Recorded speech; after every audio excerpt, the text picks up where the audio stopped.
Well, hello, everyone, and welcome here to Exeter. Nick Anastas, Roger Howe with you, getting set for the 2024 NHIAA Boys Lacrosse Division I State Championship game between the Bishop Guertin Cardinals and the Bedford Bulldogs. A highly anticipated rematch from an overtime thriller back in late April. So many storylines in this one. Hard to prioritize. I suppose we start with Bishop Guertin. They are the defending champions. They have won 3 straight and have not lost a game against an in-state opponent since 2019. Bedford perhaps enjoying their most historic season as a program. 16-1 during the regular season. The top seed in this D1 tournament and playing in their first state championship game at the Division I level since the school opened back in 2007. Yes, and I would tell you I would agree with that 100%. This is the most pinnacle. This is the pinnacle of the Bedford program. Getting to this point, getting to where they are after having done what they did in Division II. It's been a long road. It's been 10 years today, in fact, going on 10. So, lots to talk about, lots of storylines, as you said, and as always, we'll have a lot to talk about. Coach Cameron leading the Bishop Guertin Cardinals to another championship appearance. A win today would be an historic marker for him. It would be number 13, which is a state record. And, of course, looking for 4 in a row. Second-year head man Drew Bordeaux. In his words, he's kind of reignited that culture in the Bedford locker room. He's a player's coach. He's very animated at times on the sideline. That he is. And one thing for sure, both of these head coaches are going to inspire their teams from the get-go today. Yes, and there's not an ounce of intrepidation, ounce of stress in either of the two coaches, and in the Bishop Guertin locker room. These guys have been here before, even though this is Bedford's first trip around the D1 finals. The assistant coach Matthew Howe has been in 6 championship games, and Drew Bordeaux has been in the playoffs in the NE10. So both coaching staffs are well seasoned, and they deserve to be here. Keys, Roger. Yeah, lots of them, lots of keys. In reviewing that last game, number one, face-offs. Paulo Vasquez dominated the face-off X in the first game. Didn't have his greatest performance in the semifinals, but obviously BG pulled out on that. So Bedford's got to find a way, and I think they're going to mix it up a lot today at the face-off X. Number 2, clears. Both teams were way below their season average in clearing the ball against each other on the 23rd of April. That needs to clean up. Lots of clears, well into the high 20s and 30s for both teams. That means there's a lot of unforced errors happening. Some saves being made and transition being created. Will Murphy had 12 saves, and Ethan Kahn had 14 saves in that game. So the teams have got to find a way between the boxes to ride better and clear better, okay? And then finally penalties. Out of the 13-12 score in that game, there were 6 EMO goals, 3 aside between the two teams, and the worst damage was done in that fourth quarter where BG had 2 locked penalties that allowed Bedford to tie the score. So they got to keep themselves out of the box, clean up the unforced errors, clear better, and and both teams need to work the face-off circle. A large crowd assembling here at Bill Ball Stadium in Exeter. The near side grandstand is basically full at this point. And, of course, we've got 2 rowdy student sections behind each bench as well, cheering on their teams. Let's send things down to the field where we let public address announcer Sherm Chester take over and honor America with the national anthem.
Ready to rumble here in Exeter.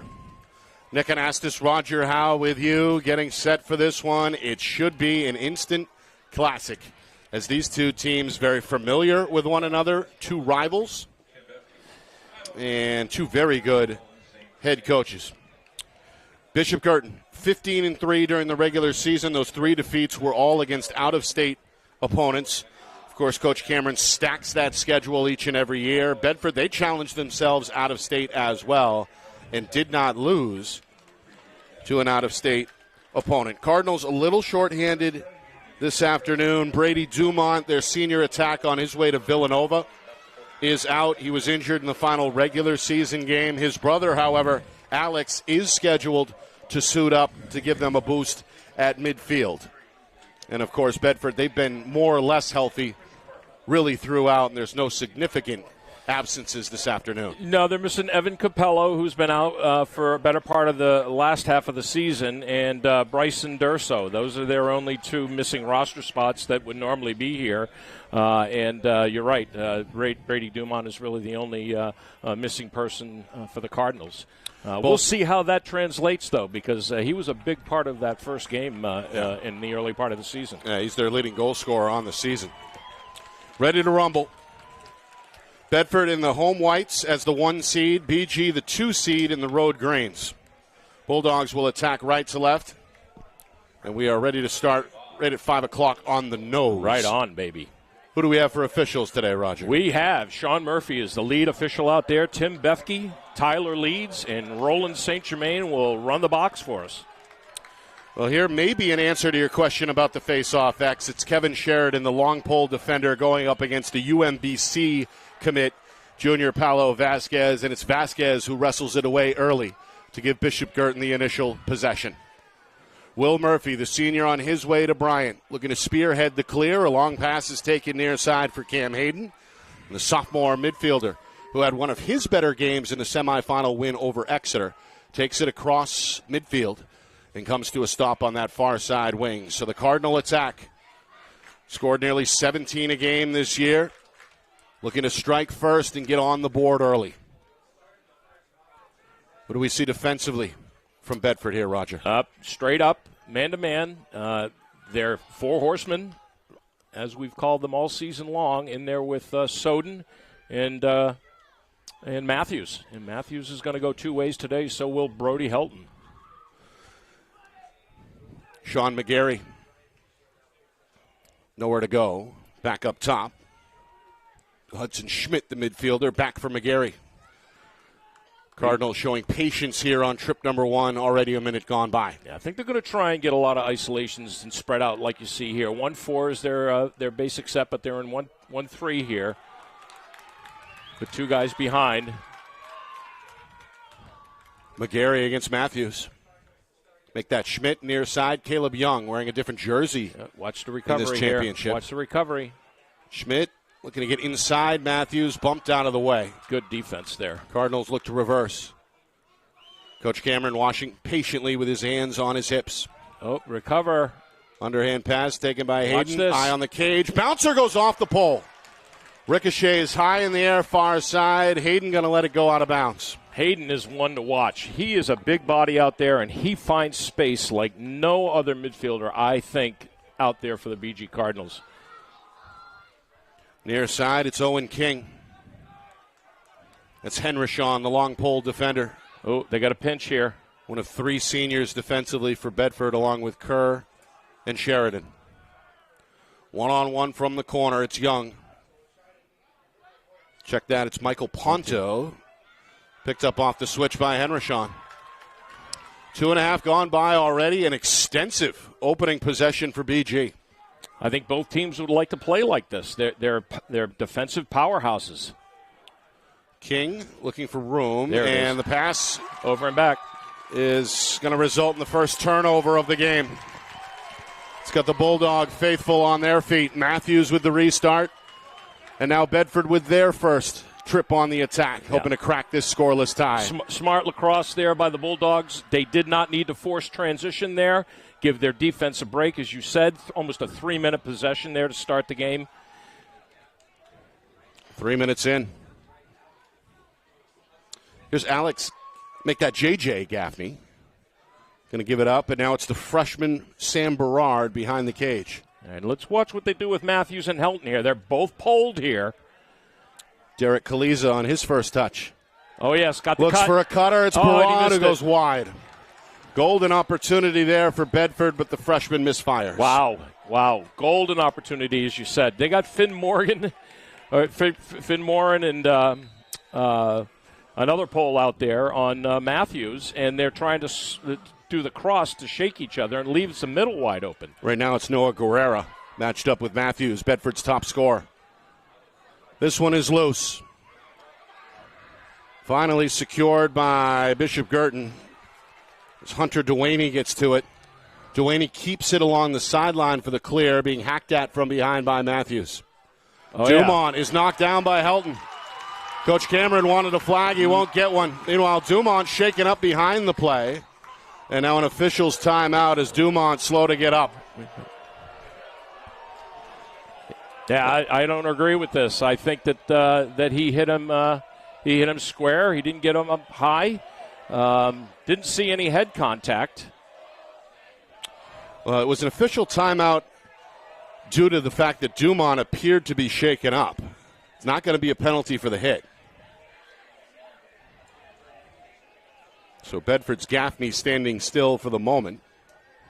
Dumont, meanwhile, has walked off the field and is apparently okay. Remember, they missed him back on Wednesday night in the semifinal win over Exeter. Yeah, that's right. That's right. It's an important clear here.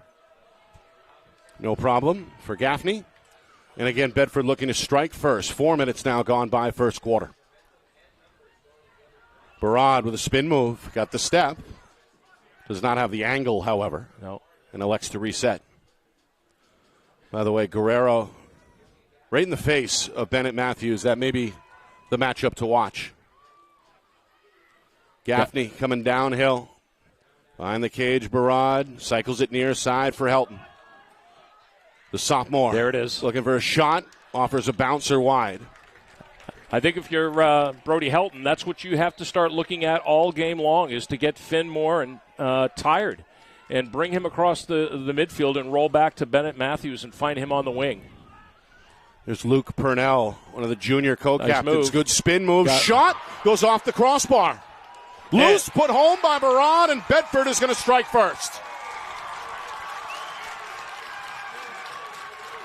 Sam Barad, right place, right time, and with nearly 5 minutes gone, it's Bedford on the board early. Wow. That all starts with Luke Purnell. I don't know how he got through three defenders on that and still got the shot off, but darned if he didn't, and the ensuing pig pile there in front of Murphy allowed the big guy Barad to get possession of that ball and push it right in there. You can see the reaction from the Bulldog bench. They've got it dialed up an extra notch tonight, led by second-year head coach Drew Bordeaux. So Riccio comes in on that face-off. BG now 2-0 at X thanks to Vasquez. And some personnel changes here for Coach Cameron. Hayden now with a slow jog. He'll be met by Soden. So we approach the midway point first quarter. Cardinals looking to tie. Young off the switch. Hayden a little too deep for his comfort. Dropped it momentarily, trying to find it. It's up in the air. And Young gets the inside track, takes the waist-high bounce. Cardinals now potentially with numbers. Bedford recovers well. They did. And BG will hit the reset button. Ponto wants a one-on-one. The defender is Alex Gabry. Ponto with a spin move. Gabry trying to stay with him. Pass across. The zone is put home by Owen King. Well, that one floated right in front of the goaltender. Somehow got through. King puts it home, and we are tied at 1. Yeah, I think that was it came across the front of the crease, I think, by Ponte, didn't it? It was Ponto with the assist. Yeah, 33 is actually Caleb Young for today. So, it looked like it was Ponto. So King ties the game at 1. Vasquez looking for his third win, but it's not going to happen this time as Helton comes in from the wing to scoop it up off the turf. Midway through first quarter, Matthews, the dangerous sophomore, lost his footing, recovers, runs into a third defender. Ball is out. This one's going to squirt all the way to midfield. And on the move is the long pole, Tyler McLeod, to secure it for Bishop Guertin. Physical start here. We expected it to be.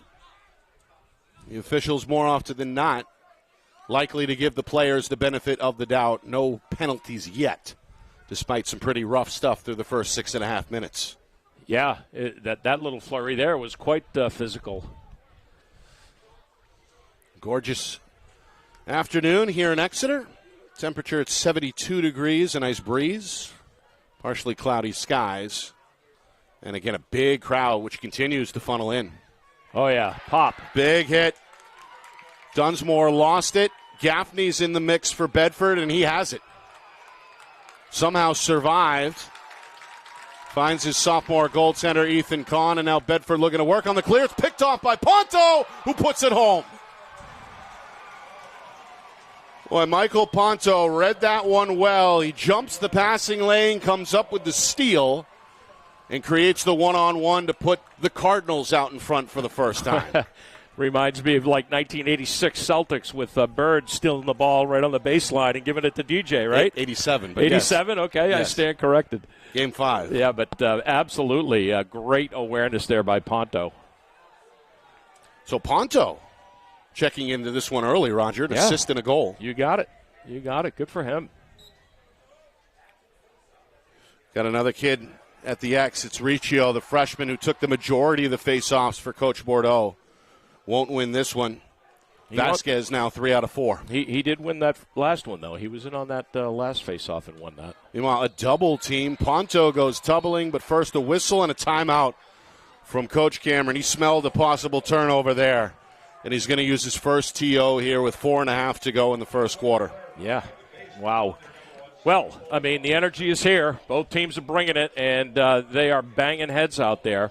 Kind of expected this, and I think it's going to be a low-scoring game. I don't think it's going to be one of those, meet the average of what you did with your goals per game today. Which those numbers were off the charts for both these teams, really. Yeah, Bedford was up there around 17.5, and BG, they were around 13.5, 13.4. A little lower than they're used to getting season after season, but still right up there. But defensively is where the numbers are. I mean, both teams are just, they're locked down when it comes to defense, and we don't normally talk about that, with the Cardinals. We don't see that as a progressive theme with them, but hey, you got to hand it to the staff. You got to hand it to Luke Solms. He's gotten his boys down there to about 5.6 goals per game defensively, and Bedford's right there. Drew Bordeaux, he's the defensive coordinator for them. We're talking 6.5 goals a game for them, so they're right there. They're very, very competitive in that area. Stingy. I thought both defenses came to play in the semifinal back on Wednesday night. Bedford with, a 15-2 win. 15-2. Over Pinkerton.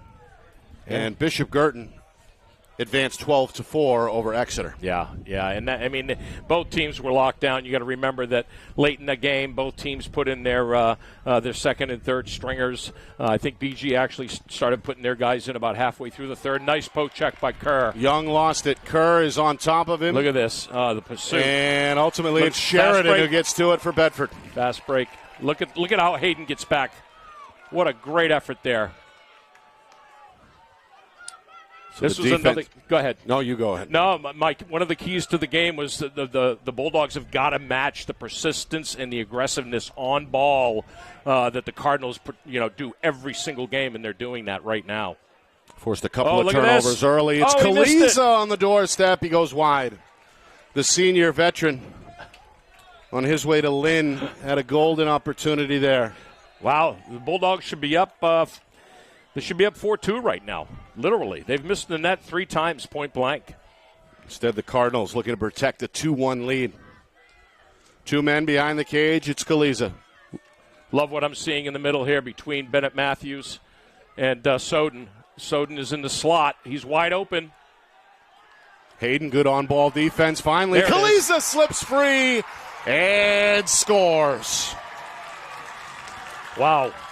Placed it over the shoulder of Will Murphy, and we are all tied up at 2. So, interestingly enough, we have seen that same set several times this year. Bedford likes to put Kaliza in that spot where Soden was, and I can't tell you how many times Matthews or Helton has fed Kaliza in a wide-open slot where he has just turned, rotated, and shot and scored. This time they put Soden there, leaving Kaliza on the side, and he muscles his way in for a goal. Good effort on the Bulldogs there. Face off. Now Kerr out there. Won cleanly by Vasquez over Kerr. Murphy, a rainbow outlet. He's got a man. It's McLeod. And now McGarry is going to pump it. Ponto behind the cage. 3 minutes to go, first quarter. It's been fun already, 2-2. Expect this one to remain tight between these two longtime rivals. Boy, it's very interesting to see how Will McElroy handled Paulo the other night. And to not think that the Bulldogs could try and do something similar by watching film and seeing what that was all about. But they have had no success against Paulo this year. Hard to replicate the skill of Will Murphy, right? Indeed. A healthy Will McElroy. Will McElroy, excuse me. Yeah. This one taken over the top, and then a bouncer offered up by Ponto ends up wide. I think that hit Coe. I think that hit him right in the foot. Restart, far side, King. Make that McGarry, hits the post there. Swing going to roll. Kahn is out of the cage trying to win the foot race, but Ponto arrives first. And it'll stay at this end with Bishop Guertin. Ponto behind the net. Will stop and start. The physical Sheridan closing in. Ponto knocked down by Sheridan. King with a step down, and now flag is thrown late. That's got Coach Bordeaux irate as he storms onto the field. Wow. It's going to be the first penalty either way. Now it's going to be on Sheridan, no question here. I thought it was clean. Coach Cameron lobbying for a locked penalty. I don't think he hit him in the head. He did. And there it is. All right. So Purnell is going to drop his right knee in the penalty box. And Bishop Guertin deadly on the man up. Oh, it's going to be on Purnell. Wow. With an opportunity here to retake the lead. Okay. 2 minutes to go in this first quarter. Bedford shorthanded, looking to come up with a stop.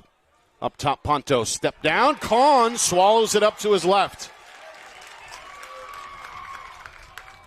Now Kahn launches it. It's up for grabs. Matthews leaves his feet, knocks it down, trying to box out two Cardinals. It's a 5, making a 6-man scrum, and ultimately it's Dumont, back and healthy, who comes up with it for the Cardinals. King trying to survey. McGarry is bumped behind the cage, gets it over to King. Down to 20 on the penalty. Final minute 20, first quarter. 15 left on the man up. Little back and forth. Schmidt for Young. Hayden jogs in late. Final 5 seconds. Cardinals hoping a shot opens up. They go near the cage. Hayden cashes in. With about 1 second remaining on the man up. 3-2 BG.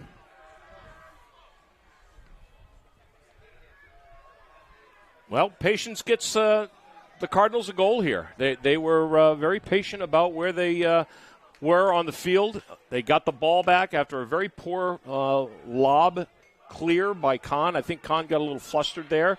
He knew he only had a certain amount of time in the crease after making that save, and he rushed it. Got a hold here and a violation against Bedford. Vasquez giving the Cardinals a sizable advantage at the faceoff X. Final minute, back to even strength. BG looking to piece together back-to-back goals. 3-2 Cardinals early. Bishop Guertin in search of their 4th straight Division I championship. and the 13th overall for Coach Cameron. Looks like Coach Cameron thinking last shot here. I believe he would be. No need to give them a rush upfield at any expense. Down to 30 seconds. This is Bo Dubois, the junior. He got some good plays and some good looks in that first game this season, too, Nick. He's going to go past Soden here. Draw the slide. Shot. Ends up wide of the target on the wing from Owen King. And that leaves the Cardinals with 12 seconds remaining. Well, I think that's where the Cardinals missed Brady Dumont in his release on that side. There's a bouncer by Dubois. Ends up towards the corner, out of play with 3 seconds to go. Okay, hunker down King here. ready for the restart. Up top. Shot by Dunsmore. There's Kahn with the save, and that'll do it for the first quarter. Our broadcast today, as it always is brought to you by Beals Insurance Agency, with locations now in both Bedford and Londonderry. Whether you need home, auto, or business insurance, Beals Insurance will get you both the price and quality coverage that's right for you. Just call 603-471-9999 or visit BealsInsurance.com to request a free quote and start saving money today. Again, that's BealsInsurance.com.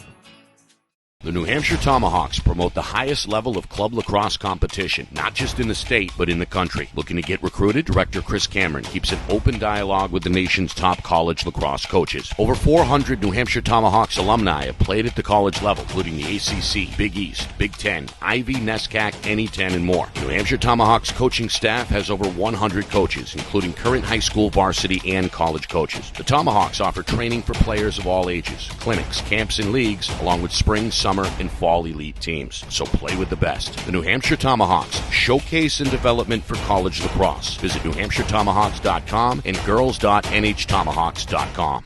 How can you reach your team's fundraising goals at no risk and no cost? MG Sports offers a variety of products to make your team's fundraiser a success. Their products include tickets and discount cards to hundreds of local businesses. MG Sports now has a digital platform where athletes can raise funds in the comfort and safety of their own home. So become another lacrosse program like Bedford, Goffstown, or Memorial that sets fundraising records every season. MG Sports, fundraising made easy. Visit mgsportsfundraising.com to start raising money for your team today. Back and forth as expected. BG with a man-up goal late. That's the difference so far. 3-2 Cardinals after 12 minutes of action. Yeah, and nothing like the first quarter in the first game. 6-3 at the end of the first quarter back in early April, or mid-April, that is. But hey, the the tenacity and the energy level, the pursuit, it is all there. Nerves are starting to dissipate a little bit on both sides, probably more on the Bedford side, I would say, having missed the goal 3 times and had some kind of poor passes in there and some forces. We'll see what they can do as they come out of the break here. But, hey, a good quarter for BG and a good quarter for, for them to come 1 goal up. Nick and ask this, Roger Howe with you. The finale of the 2024 NHIAA boys lacrosse season. 3 state championships going on at different places all at the same time. And we'll try and get you some scores as we get them, but right now, no word on the D2 or D3 finales. No, I bet it. Let's talk about D3 real quick as we have a chance here. Bo, number 7 seed, 5 or 7, one of the two. Knocking off number 1 Pelham in the semis, making it to the big show up there in Laconia against Campbell. That would be a real fun game to watch, I think. Be a big day for Bow High School as well, as they took home the D2 baseball crown earlier this morning. Wow, looking to double dip. Wow, let's stay out of Bow and the Southern Concord area tonight. If Bow can do that, could be craziness. And of course, in Division 2. It's another round between Portsmouth and Derryfield, a rematch from last year's championship. Wow. Vasquez starting to dominate Roger at the X. 5-1 in the first. He went against 3 different face-off specialists for the Bulldogs, and they just simply cannot figure this kid out. He's been outstanding all year on his way to UMBC ultimately. Still only a junior. I wonder if Paulo was maybe just a little bit tired maybe in that game against Exeter. I mean, you and I commented off air that he just didn't look the same, but clearly he has shaken that off, whatever it is. Exeter's Will McElvoy will do that to people. Look at this. Push with a flag. Yep. You got it. That's Schmidt right. goes down, and a collective groan comes from the Bedford sideline. As it should. Completely unnecessary there. Suffered a costly penalty in the final 2 minutes of the first quarter, which led to a Bishop Guertin goal. Meanwhile, another save on a short shot offering from Kahn. Kahn looked pretty good in that first quarter. Push, I think.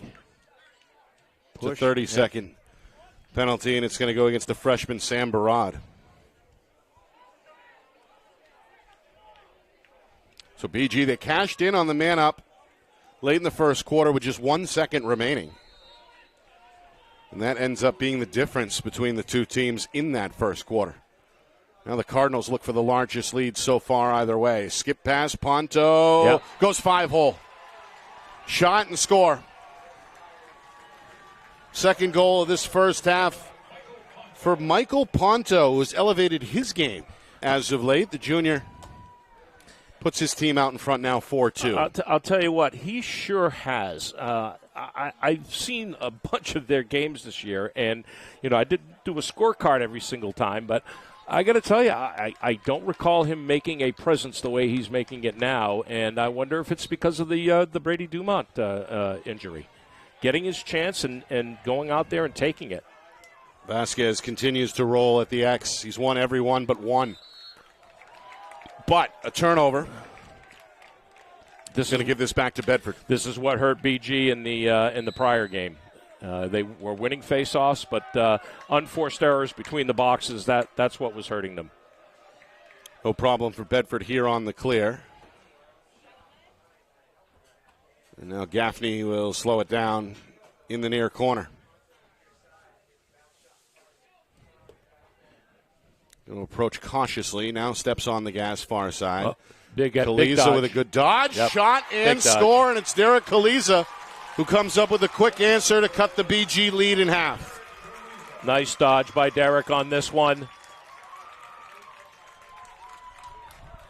So Kaliza, who comes from a lacrosse family, as we know, his older brother Danny came through the program, was a multi-sport athlete at Bedford. And Derek following in Big Bro's shoes here with two big goals on the big stage in this first half. All right, and great face dodge there as the defender was coming in. Now we got Parker O'Toole at the face-off X. Same Bedford. Result as Vasquez wins it himself. Being chased by O'Toole. O'Toole slapping the stick against his hip. Now Young will circle around.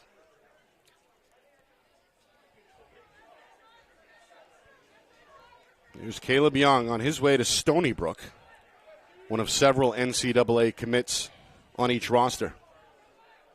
Just over 2 minutes gone by, second quarter. DuBois with a spin move, gets inside of Sheridan, offers up a left-handed shot that bounces home. A great footwork there. Bo DuBois, the junior, showing you what he can do with his first goal. It's 5-3 Cardinals. Yeah, that you could see that start to develop there. There was a little bit of confusion on the recovery after that switch off right about the 25-yard line. And that was Alex Gabry, who kind of got mixed up. He's shaking his head as he comes off the field because he knows that he missed that recovery. Left that side wide open for the Cardinals to come in. What do we got here?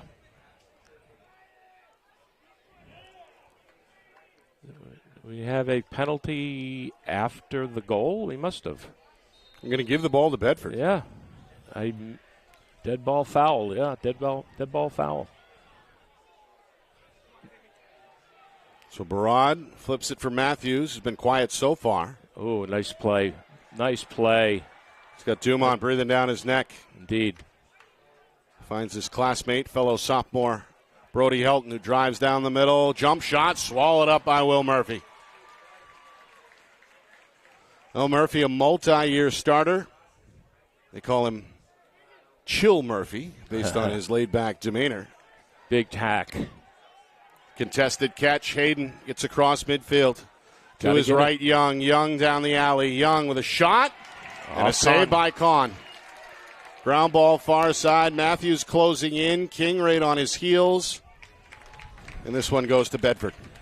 Yeah, Bedford needs a good possession here. Just over 3 minutes gone by in this second quarter. Nick Anastas, Roger Howe with you in Exeter. BG looking for their 4th straight Division I title. The top seed Bedford. Timeout. Looking for their 1st Division I crown in school history. Timeout, Bedford. Each team has now used one. Coach Bordeaux's got something in mind here with 3.5 gone by in the frame. Yeah, I like this timeout. It's a good one. Give your guys in the backfield here a little bit of a rest. There's been a back and forth battle here for goals, but as I said a few minutes ago, I really think the Bulldogs need one here. They need to get within one again, and as long as either team can keep it within 1 or 2 goals, I think we could be talking about another after hours situation here, because both teams look very strong right now. Bedford still seems a little bit tentative to me, though. Bulldogs suffered their only defeat in Nashua back on April 23rd. That was an overtime loss. I believe 12-11. 13-12. 13-12. 13-12. Ended up being the final. Yeah. But and again, that was the only blemish for the Bulldogs all season. Yeah. Whereas BG, they continued to dominate in-state opponents. The 3 losses all against out-of-state teams. And not just your ordinary variety out-of-state teams either. 3 of the strongest programs in New England. Exactly. But really, Roger, all roads led to this matchup here today. You had, again, pretty good seasons from Exeter and Pinkerton, the other semifinalists, but in the minds of many, from the get-go, it was really these 2 teams destined to meet here in the championship. Yeah, I think in all 3 divisions with the exception of Bow. I mean, I think that we really had, at least in my bracket, with the exception of Bow again. Oh, nice turn. Bouncer, not going to get through. We're pretty good at what we do, I guess, is what I'm trying to say. We've really been able to peg some good ones here. I appreciate you including me in there, but those were your picks for sure. Yeah. I think everybody probably saw Timberlane as a worthy dark horse in Division II, but really another collision course ended up being the case between Portsmouth and Derryfield. Great turn and shoot for Luke Purnell, the junior. And going to make it happen there. Kind of froze the defense for a moment with his back to the cage, and Bedford's back within 1 at 5-4. Yeah, and listen, when you've got a junior that's a captain on your team, there's a pretty darn good reason why. And he is just a firecracker out there. He and Kevin Master de Casa is they are a tandem that just keeps going. Was that something drawn up by Coach Bordeaux during the timeout? That was, no. I think Purnell found a spot, and he got to it, and he just muscled the defender. Vasquez, another win. Ooh. Pass a little off target, but no problem for Dunsmore.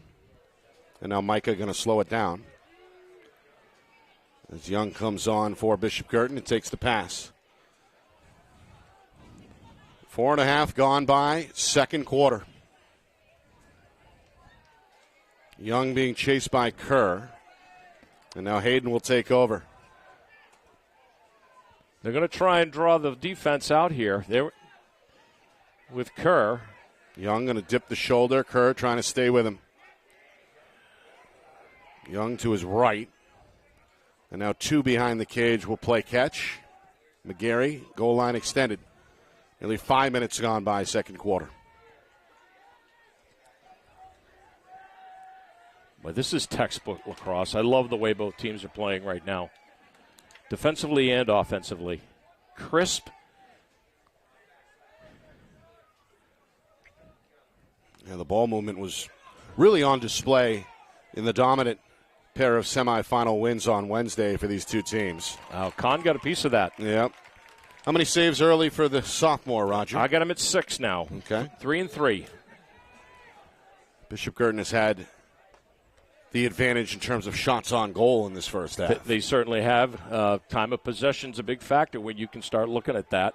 I have Will Murphy with 1 save, so Bedford's got to step that up if they're going to be in this. Ponto. It's a low offering, ends up about a foot wide, but will stay at this end. Yeah, Ponto's feeling it. He's feeling it.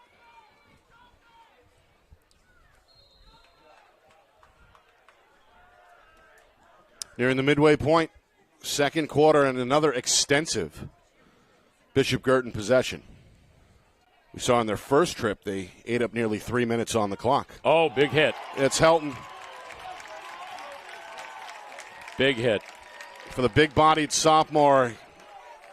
Wow, they got could the have thrown a sideline flag jacked right there. up.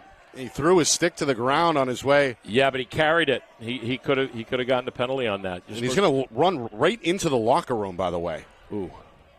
So we'll keep an eye on Brody Helton. He did not stop. He just sprinted into the locker room, and now a timeout is going to fall. I think he's trying to retrieve a new stick. I would hope so. I think, yeah, it looks like a shattered stick. Yeah. I wish along we had the Bedford replay. sideline. I wish we had our replay back because I think that, Here comes Helton with a new stick. All right, good. Not an injury. It's he's got to go get the toolkit and make some fixes here. So that's Coach Bordeaux's second used timeout. It comes just past the midway point here. Second quarter. This one's been tight so far. Bedford scored first. BG responded with 2 straight to retake the lead, or take their first lead. Bedford tied it a moment later. BG on a man up. Scored the final goal of the first quarter. 3-2 our score after 1. Another man up goal for Bishop Guertin. And the second overall for Michael Ponto made it 4-2. Kaliza's second inched Bedford back within 1. And over the last few minutes, Bo Dubois and then Luke Purnell with the answer, and that is where we are, 5-4 BG, with just under 6 minutes to go until halftime. Yeah, quality lacrosse being played right now. I think after that first quarter, especially with Bulldogs, they've settled down a little bit here. Got a little bit of something going on down here in front of us on the Bedford bench with lead official Murphy. Not quite sure what that's all about. I wonder if it has something to do with the stick. But Coach McDonough, one of the assistants for the Bulldogs, he's quite animated right now, and I'm not quite sure about what. But Bedford should be getting the ball back here, but they are not for some reason. I am not quite sure why. Coach Bordeaux looks Bedford like called he's the upset timeout. as well. They had possession after that turnover. So not quite sure what the deal is here. No. Any of my official buddies out there that knows what's going on, give me a tweet or send me a text here, because this is a critical possession here, I think, right now, especially after that timeout. There was a reason why Coach, now we got, whatever it is, it's going to be a bench penalty now. And Coach Bordeaux is very animated down there. Possible too many men on the field, Roger? Yes, there actually is. There's 7 in the zone, and there's 3 back. So, yeah, this is a big-time freebie. So maybe it's not what I think as far as the bench is concerned. They were clearly too many men. Either way, it's going to be the third penalty against Bedford in this first half.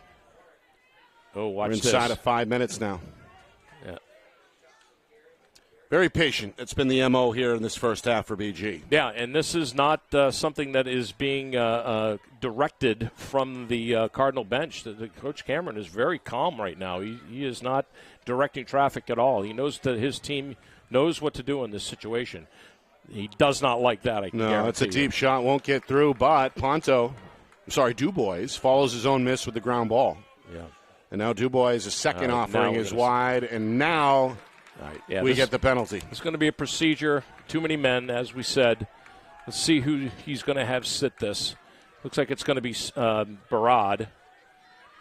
So this is going to be a procedure penalty against the Bulldogs, but Barad's going to serve it. So that boils down to miscommunication, essentially, right? I think that they were completely flustered coming out of that timeout. Something happened there that gave the ball back to BG for whatever reason, and here we go. They got the ball back, but I think that's where the confusion was. The coaching staff was more concerned about why the ball was being given back to BG rather than the other way. See if we can check with your sources at halftime and get an explanation. Definitely. Meanwhile, it's the third man-up opportunity for the Cardinals. They are already 2 for 2. McGarry denied by Kahn. It's loose out in front, and it's Caleb Young who scoops it to keep it at this end with the Cardinals. Nope. Shot from the wing. It's a tough angle. Kahn is up for the task. Kahn is keeping the Bedford Bulldogs within reach right now, and we need a good card. They need a good clear. Wow, look at the pursuit here. That's Soden a trip. goes tumbling, and there's the flag. There it is. Yep. And Coach Cameron knows it. He knows it. No argument from the veteran head coach. No. As his team about to take their first penalty. Happened right in front of him, no doubt about it. And that's going to be a trip 1 minute, and that's going to be on Hayden. So the sophomore will serve the penalty with 3:46 remaining on this second quarter clock. And now the Bulldogs a golden opportunity. After killing off the penalty a moment ago, they're going to go up on the man-up for the first time, looking to tie this game at 5. Yeah, this is a must-score situation, in my opinion. 3:30 left here. The momentum's been with the Cardinals since the start of the second. Step down, shot, and score. Well, there you go. For Brody Helton. How many times this year, Nick, have we expected either Matthews or Helton to go with a rotation around the top with the midfield and just simply take a couple of steps forward and just rifle away? It's like it's on a loop. Almost. And he did that in the first game against BG as well. It's the first goal for Helton, who's also, of course, a standout football player for the state champion Bedford squad. Led the league in rushing in Division I. Oh, we got a violation here, huh? First goal this afternoon. Meanwhile, a violation. Yep. Vasquez trots off the field. And we've got a timeout, BG. Coach Cameron going to use his second.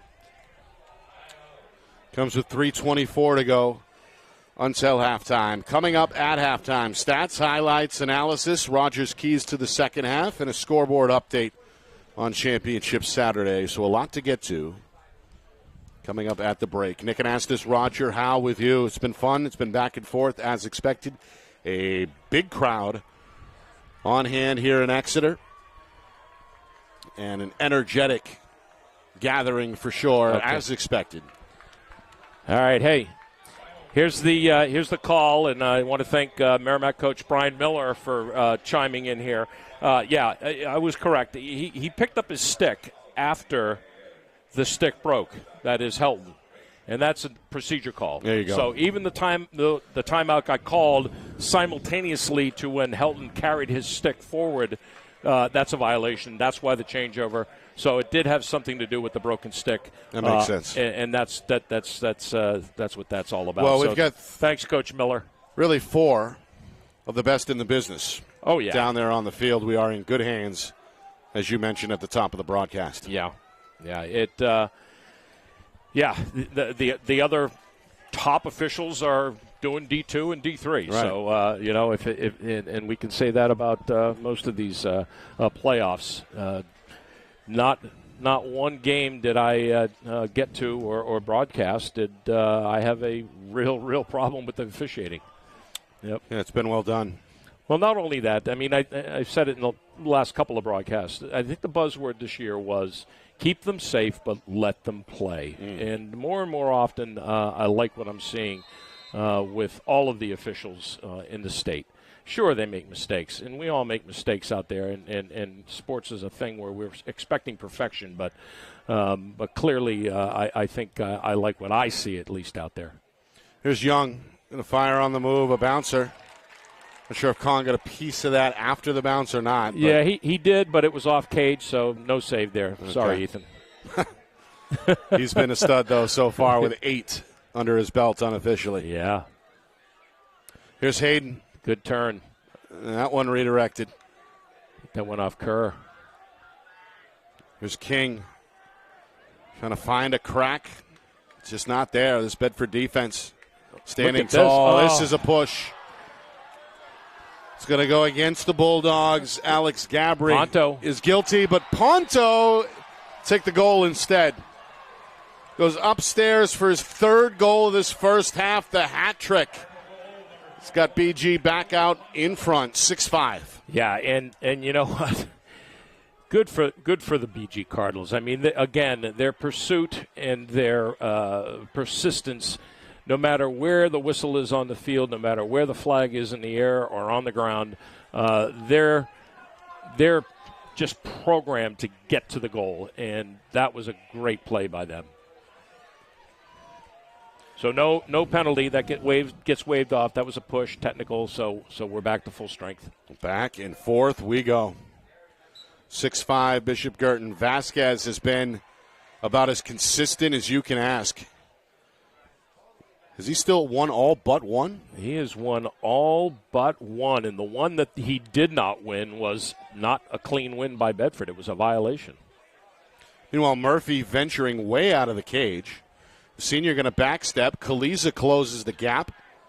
Murphy finds Moran, who rifles it up the sideline and hooks up with Noah Guerra. Oh, watch this.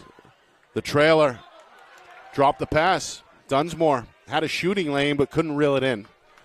He's helped out, though, by Jeremy Warren, who's going to slow his roll on the far side. He's going to bring this clock inside of 2 minutes to go first half.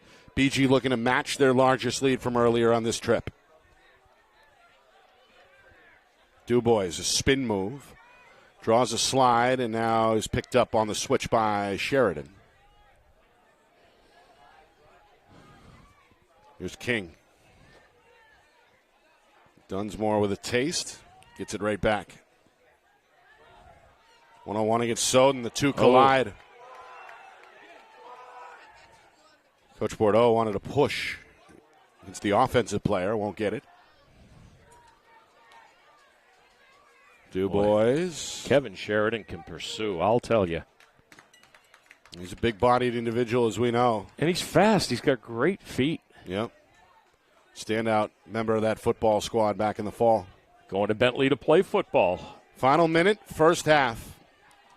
Dunsmore behind the cage. Being shadowed by Kerr, who's whacking away with that long pole. Coach Cameron is upset. His team just turned it over. Yep, the screen. Bedford needs to settle in here. 40 seconds. Last. Get fresh bodies out there. Don't like this. Helton instead goes right to the cage. Oh, the they're going to bouncer turn it over. Ends up out of play. And good hustle by Alex Dumont to win the foot race. Not a smart play there by the Bulldogs. They should have retained that. They had bodies coming in. And now BG with an opportunity, perhaps, for the final shot. 20 seconds. Look at Ponto, shot and score.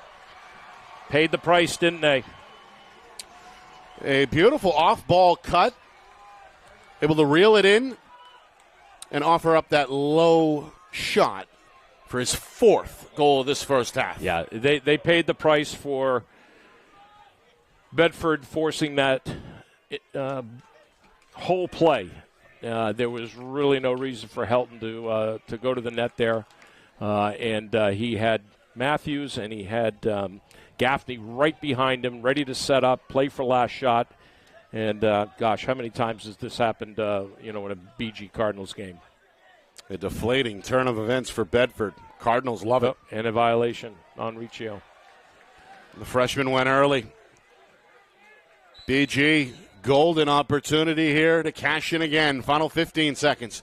Young comes downhill, weaves his way, shoots and scores. And the Cardinals open up a 3-goal lead for the first time.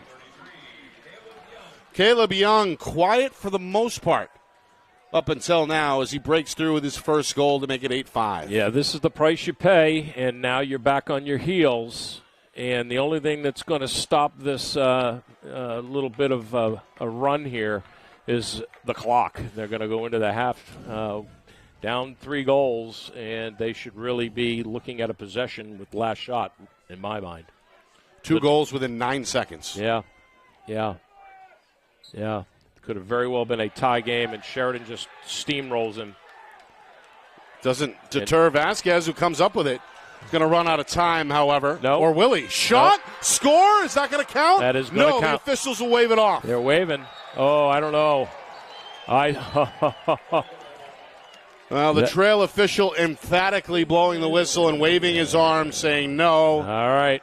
Well, Vasquez got it off late. Somebody's got to be watching the clock as that ball is released out of the cross, because if it's released out of the cross before zero's across there, that goal counts. So they're going to call that one off, and we're going to go into halftime 3 goals down for the Bulldogs. And worst case scenario, the Bulldogs should be down by 1 right now. Coach Cameron not happy. All right, halftime after an exciting first half. BG ends it with an exclamation point, scoring 2 goals in the final 18 seconds to open up their first 3-goal lead of the contest. 8-5 at the break. Coming up, full recap, stats, highlights, analysis, and an out-of-town scoreboard as well on Championship Saturday. More in a moment. Bishop Guertin 8, Bedford 5 at the break. You are watching the 2024 NHIAA Boys Lacrosse Division I State Championship game here on Friday Night Lights, New Hampshire, broadcasting in conjunction with the NFHS Network.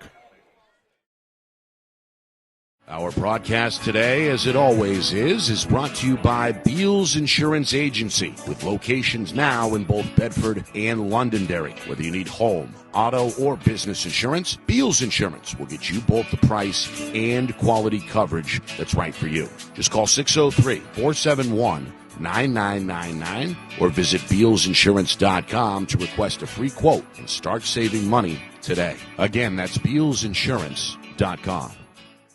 The New Hampshire Tomahawks promote the highest level of club lacrosse competition, not just in the state, but in the country. Looking to get recruited? Director Chris Cameron keeps an open dialogue with the nation's top college lacrosse coaches. Over 400 New Hampshire Tomahawks alumni have played at the college level, including the ACC, Big East, Big Ten, Ivy, NESCAC, NE10, and more. New Hampshire Tomahawks coaching staff has over 100 coaches, including current high school, varsity, and college coaches. The Tomahawks offer training for players of all ages, clinics, camps, and leagues, along with spring, summer, and fall elite teams. So play with the best. The New Hampshire Tomahawks, showcase and development for college lacrosse. Visit NewHampshireTomahawks.com and girls.nhtomahawks.com.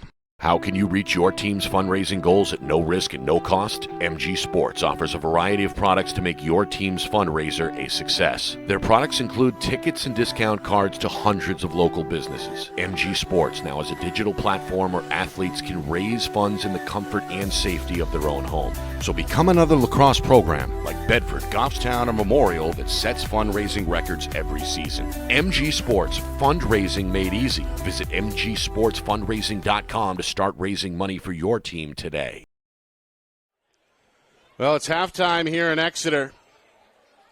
What was a tie game late in the second quarter has turned into a 3-goal lead for Bishop Guertin.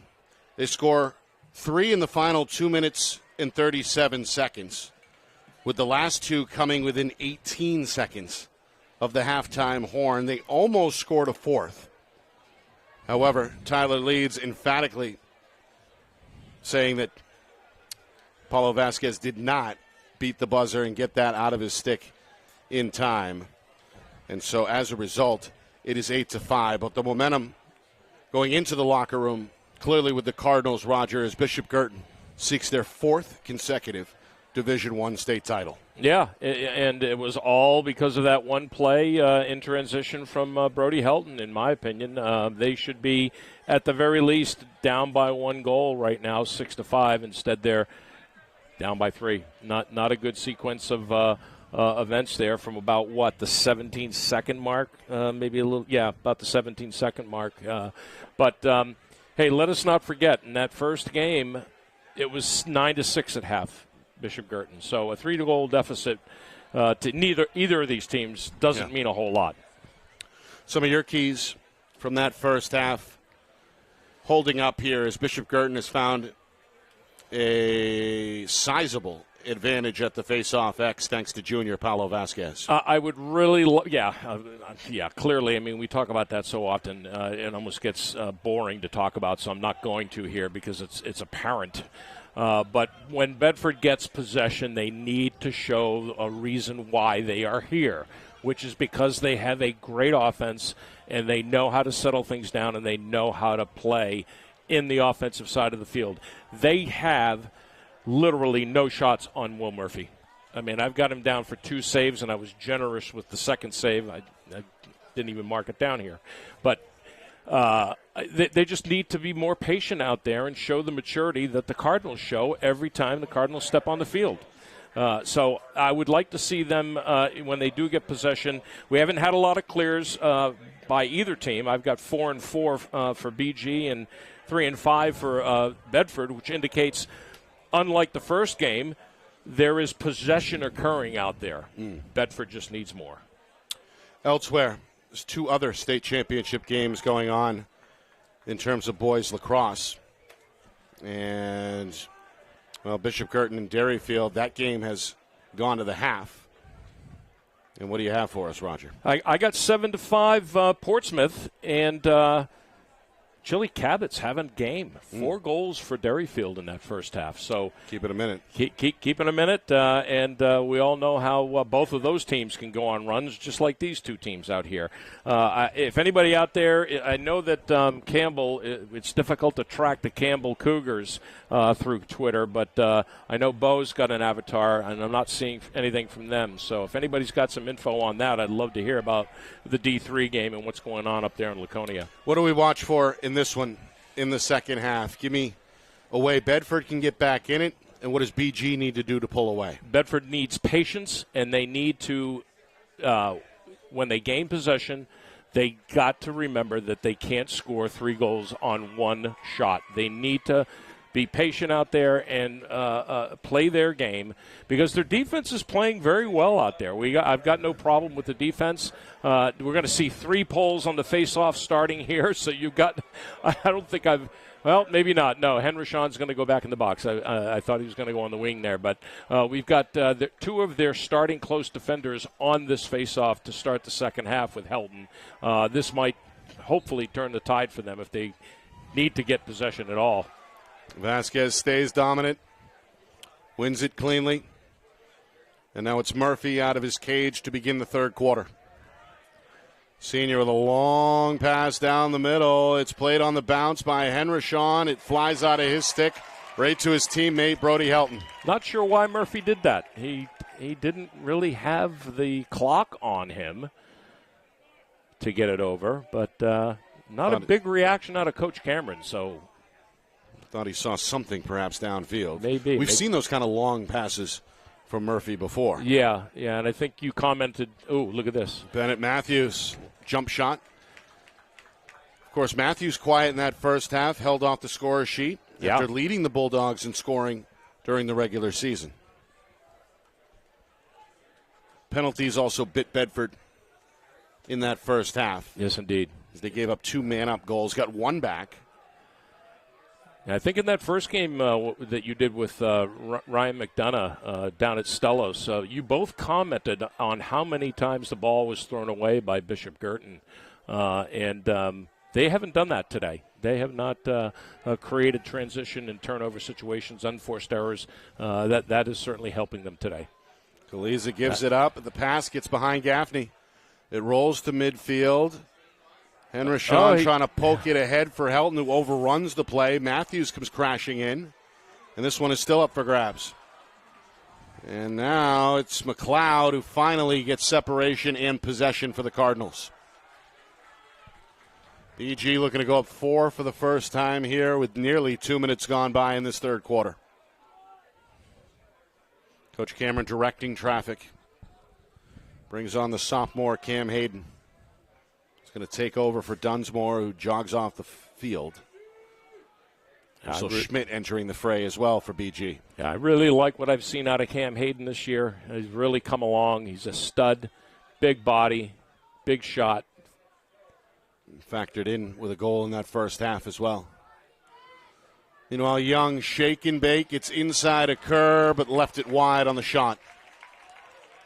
It'll stay with BG as McGarry gets ready in the far corner.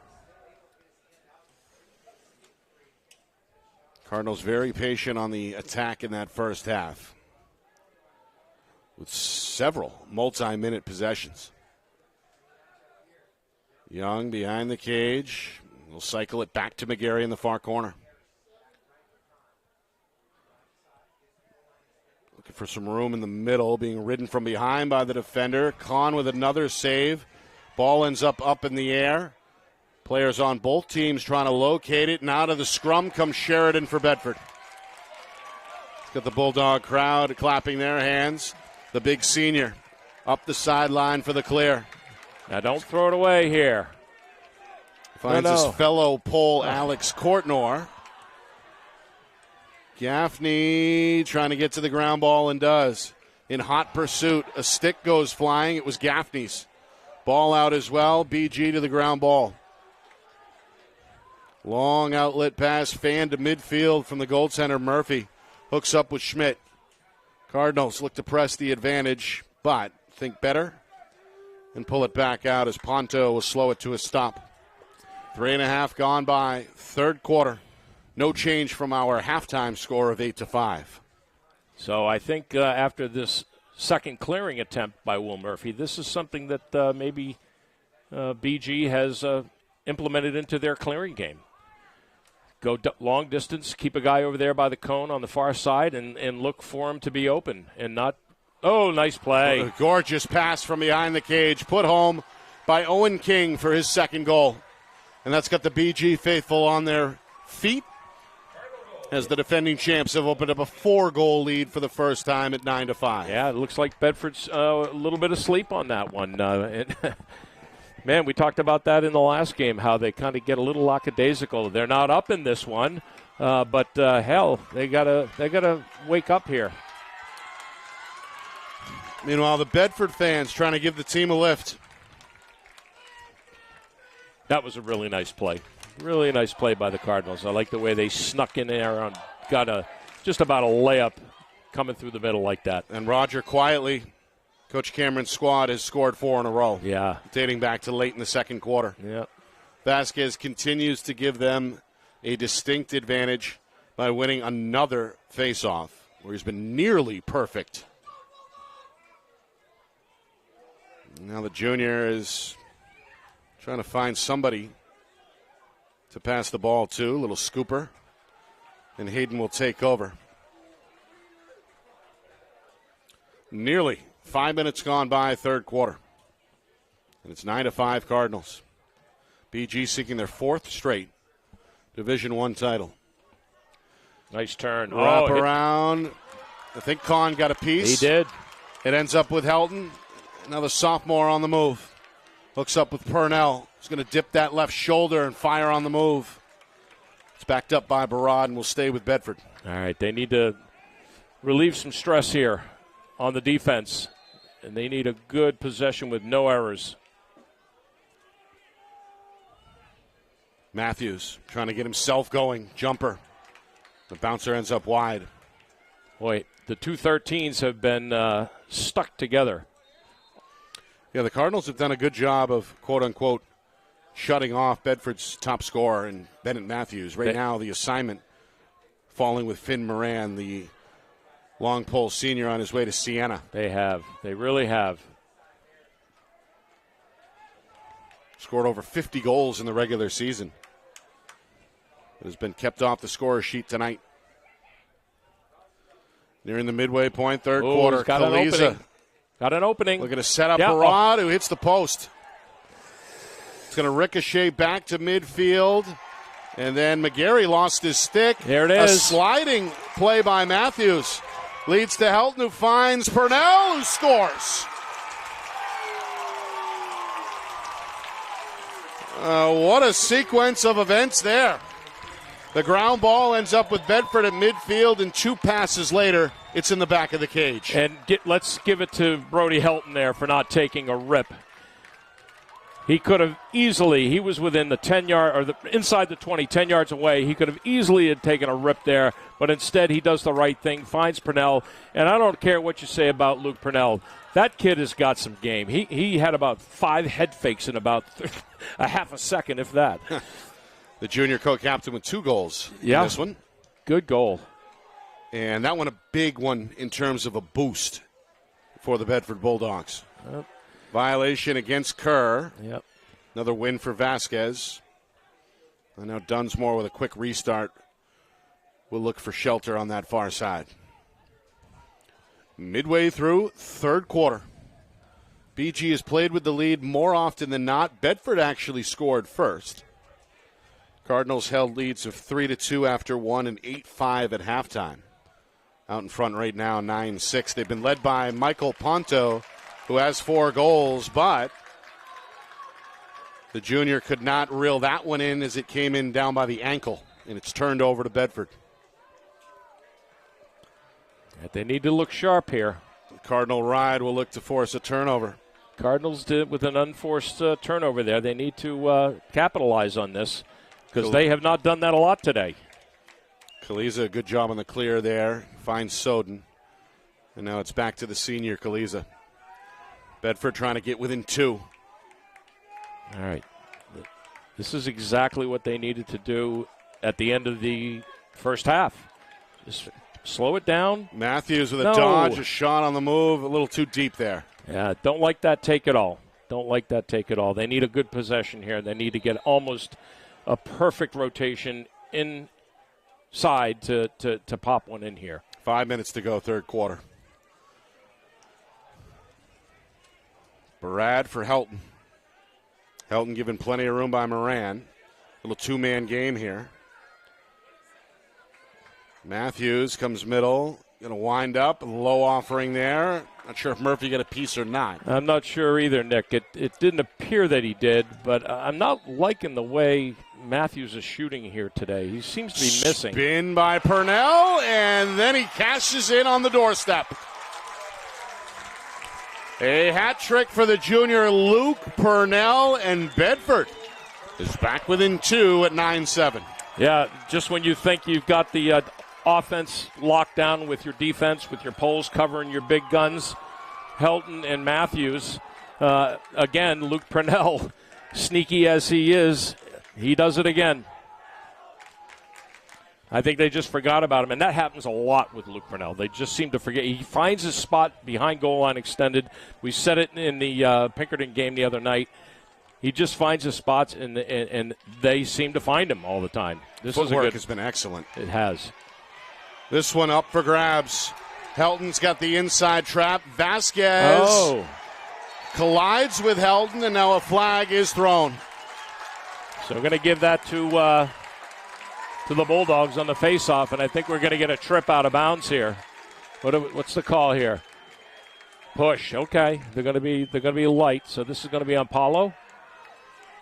Yeah, it's going to be on Paulo Vasquez. Just the second BG penalty of the game.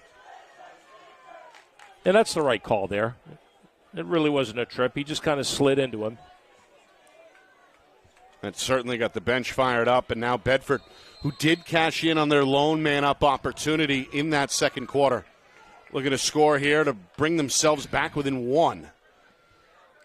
Calizo sneaks it in. Wow. Almost an impossible angle. He bounces it past Murphy. Bedford has scored 3 unanswered and are within 1 at 9-8. Well, look at that. We talked about it at the turn, that they were down by 3 in that first game, and here we are within 1 goal again.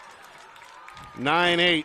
Kaliza now has 3 goals to his credit. Wow, leave it to the senior this time, right? Senior leadership is what they needed coming out of that locker room, Nick. The senior on his way to Lynn. He'll continue his career at the NCAA level, but there's nothing, Roger, like playing in your final high school game, and that seemingly has brought out the best in Derek Kaliza. Exactly, and I'll tell you, Quick win for Vasquez, back to even strength. No transition opportunity, though, for the Cardinals. They'll cycle it back to the top. Yeah, and again, the extra man situation for the Bulldogs is certainly being offered up to them by the Cardinals. But there were 3 in the first game, and here's 2. Young nice shot play. and score. Got the step. And not really a strong slide on the help side. Young took his second.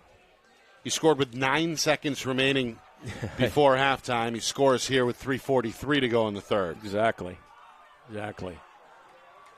So a big answer for a big-time player. He's on his way to Stony Brook. Going to study to be a veterinarian. Vasquez, another win.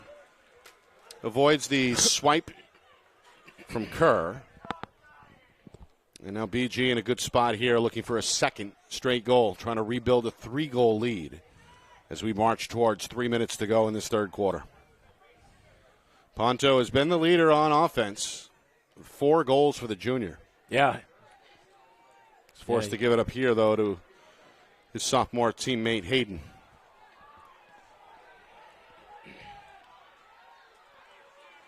And now Young wants a one-on-one with Kerr on the near wing. Comes middle. Kerr stays right with him. Hayden fanned. The ball came out. Young, though, Johnny on the spot with another ground ball.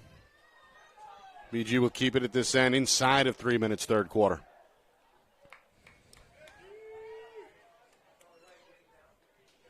Well, again, patience has been the name of the game on attack for Coach Cameron. Even more so now, Nick. You'll see that. That one, though, denied. A quick turnaround shot. Kahn with another save. Finds the outlet for Sheridan. Oh, that's a push. He's ridden from behind by Hayden, and the flag comes out. It'll be the second penalty against BG, and another flag is thrown. Unsportsmanlike is going to be called here on Hayden. He chirped something to Sheridan. Gave him the old iron pump sign.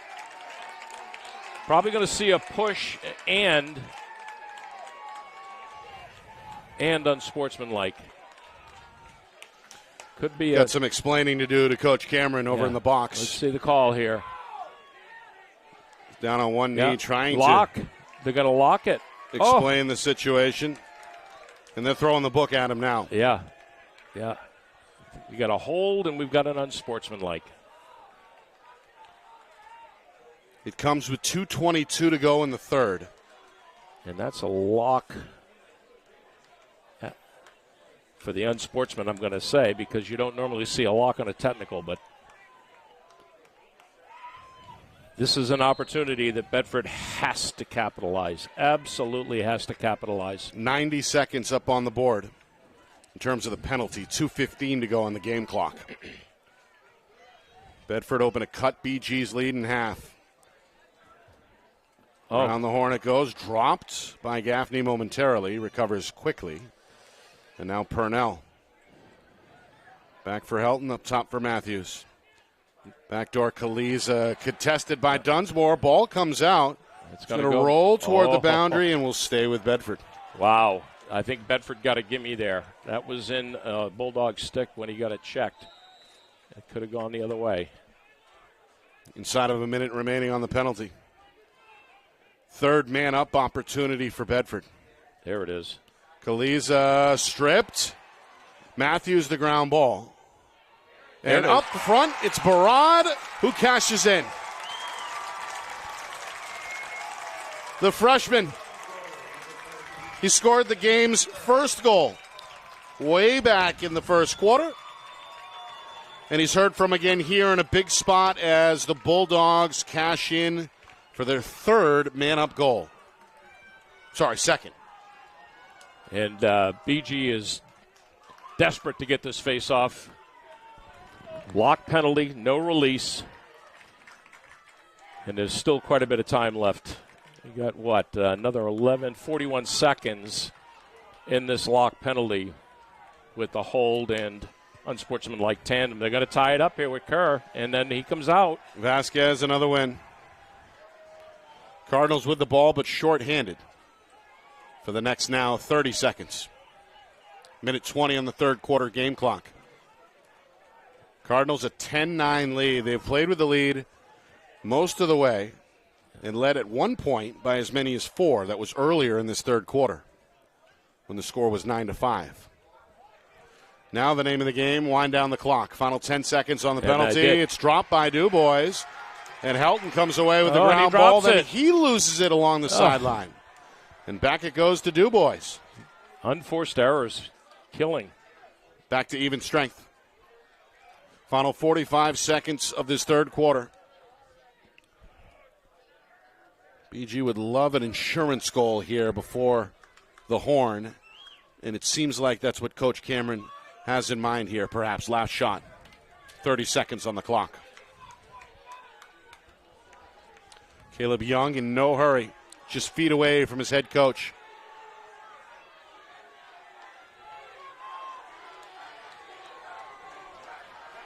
"15 seconds. Young given the green light. Comes middle. Kerr, the defender. Trying to shake off Kerr. Ponto takes over. Down to 8 seconds. Comes middle. Shot. Saved by Kahn. The sophomore brings the Bedford faithful to their feet, and it brings us to the end of the third quarter. Our broadcast today, as it always is brought to you by Beals Insurance Agency, with locations now in both Bedford and Londonderry. Whether you need home, auto, or business insurance, Beals Insurance will get you both the price and quality coverage that's right for you. Just call 603-471-9999 or visit BealsInsurance.com to request a free quote and start saving money today. Again, that's BealsInsurance.com. The New Hampshire Tomahawks promote the highest level of club lacrosse competition, not just in the state, but in the country. Looking to get recruited? Director Chris Cameron keeps an open dialogue with the nation's top college lacrosse coaches. Over 400 New Hampshire Tomahawks alumni have played at the college level, including the ACC, Big East, Big Ten, Ivy, NESCAC, NE10, and more. The New Hampshire Tomahawks coaching staff has over 100 coaches, including current high school, varsity, and college coaches. The Tomahawks offer training for players of all ages, clinics, camps, and leagues, along with spring, summer, and fall elite teams. So play with the best. The New Hampshire Tomahawks, showcase and development for college lacrosse. Visit NewHampshireTomahawks.com and girls.nhtomahawks.com.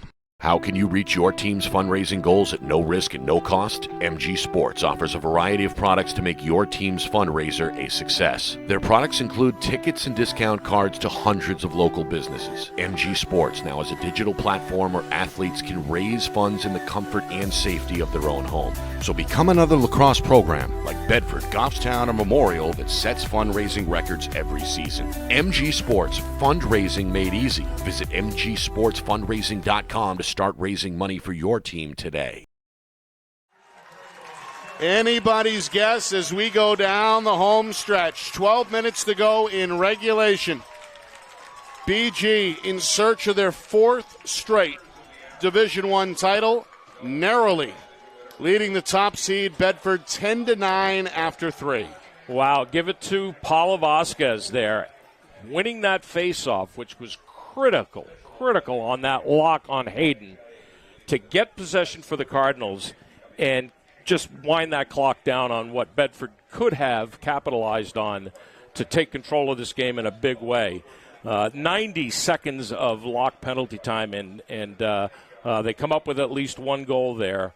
But, hey, one-goal game as we head into the final stretch here. And, man, like you said, it's anybody's game right now. It's what we expected. Yes. It's been tight. It's been physical. Both teams really leaving it all on the field. 2 rivals. History going to be made one way or the other, Roger. If it's BG, it's title number 13 for Coach Chris Cameron. That would break the 12-12 tie that he has with former Pinkerton head coach and current athletic director Brian O'Reilly. If Bedford wins, it's their first Division I title in school history. Exactly, and Coach O'Reilly is here today. I saw him.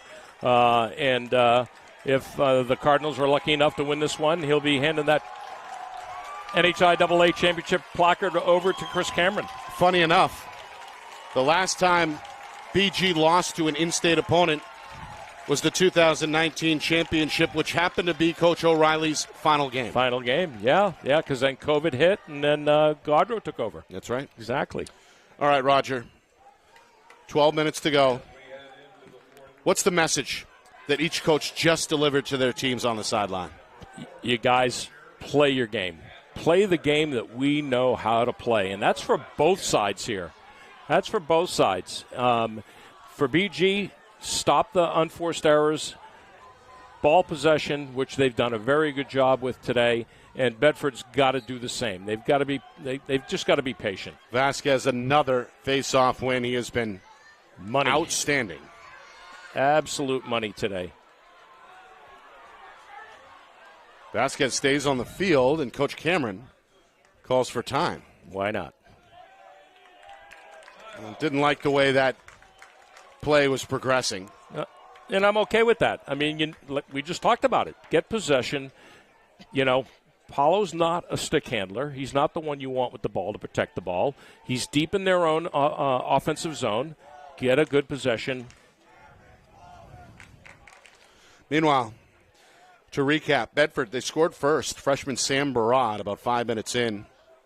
Put the Bulldogs in front initially, 1-0. Goals from Owen King and Michael Ponto for Bishop Guertin gave the Cardinals the lead. Kaliza came back to tie it in the final 4 minutes of that first quarter. Cam Hayden on a man up with just outside of a minute brought the score to 3-2, and that was our score after one.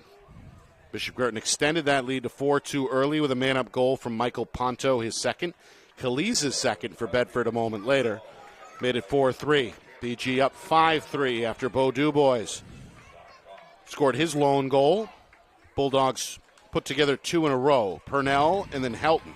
Helton doing so on the man up.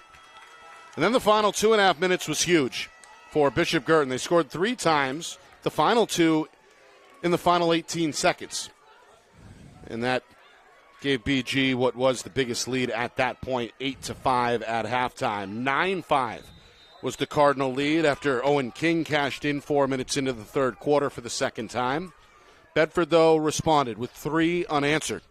Purnell scored twice. Kaliza again.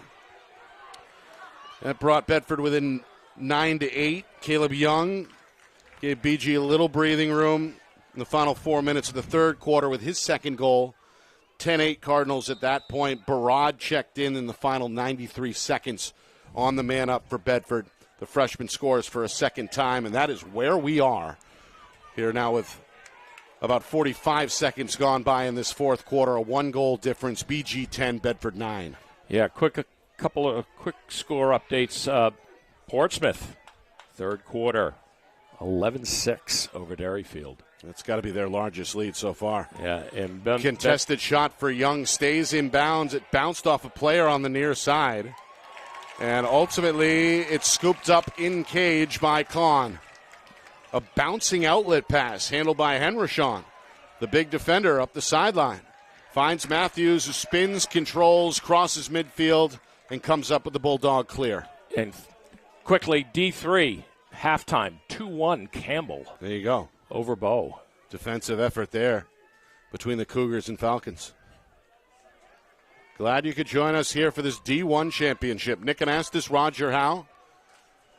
The rest of our Friday Night Lights New Hampshire crew broadcasting again in conjunction with the NFHS network. Nearly 2 minutes gone by now, fourth quarter. Bedford seeking the equalizer. The number 1 seed looking to avenge their only loss of the year, which came in Nashua. Barad going to fire wide. And then it's Dumont. Johnny on the spot wins the foot race over Purnell to secure possession for the Cardinals. Wow, Barad's going to have nightmares about this game. He's missed the net 3 times today. He has scored twice. But would love, I'm sure, to have that last one back. Indeed. Early in the first, he missed the net, if we recall. No problem on the clear for the Cardinals. Both teams have handled the opposing ride pretty well. In this one. I actually stopped watching clears after the middle of the third there. I got tied up in so many different things. Meanwhile, a violation against BG gives this back to Bedford. Backdoor feed intended for Purnell is tipped. A good heads-up play by the long pole Logan Venny. And this one stays in bounds in the far corner. Now we get a timeout from Coach Bordeaux. Oh. may have erased what would have been a decent scoring opportunity there for the Bulldogs, but you can't blame the second-year head coach for wanting to secure the possession. Absolutely, for the same reasons that Coach Cameron called his timeout within a few seconds of the start of the fourth quarter there. You got to get a possession here. You got to get the equalizer, settle your boys down. A little bit of a scrum there in the corner after a bad pass. It really wasn't a bad pass. It was actually Bennett Matthews' pass came down and hit the shaft of the defender and went errant. But this is a good timeout. And I'm sure Coach Cameron is welcoming the timeout as well.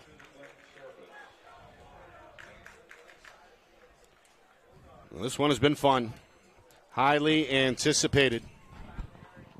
And these two teams have not disappointed this large crowd here at Bill Ball Stadium. Of course, in an ideal world, we would have 3 games all at the same location like we did a few years ago, but unfortunately the 3 championships for the 3 divisions in different places at the same time. But we appreciate our audience here for this D1 finale. Yeah, a lot of chirping and discussions going on out there in New Hampshire State High School lacrosse about why that occurred. Why can't we get on the same page with all the venues within the state that can handle the parking and the crowds and the concessions and everything else that... Well, as we know, there's really a lot that goes into planning these events. There is. And, of course, lacrosse not the only spring sport. Baseball, softball, etc. No, true. There it is. Factored in. Matthews has tied the game. The sophomore kept off the scorer's sheet until now. He lights the lamp, and he's trying to fire up this crowd as well. The game is tied at 10. Well, there you go. So, being down 3 goals at halftime for this Bedford team is just something that they don't let get to them. And we're going to have a little bit of a shake-up here. We've got Gaffney in on that far wing playing next to Tyler McLeod. Sheridan and Vasquez both go to the ground, and this one will belong to the Cardinals. All right. I don't know why that wasn't a play on, but it isn't, and they still win the faceoff. So it's been really the only area where either team has had a distinct advantage, and that's belonged to Bishop Guertin, thanks to Paulo Vasquez. Indeed. Everything else has been, I would say, pretty even. 3.5 gone by, fourth quarter, and we've got a new game on our hands. BG led at 1.9-5. Since then, a 5-1 run.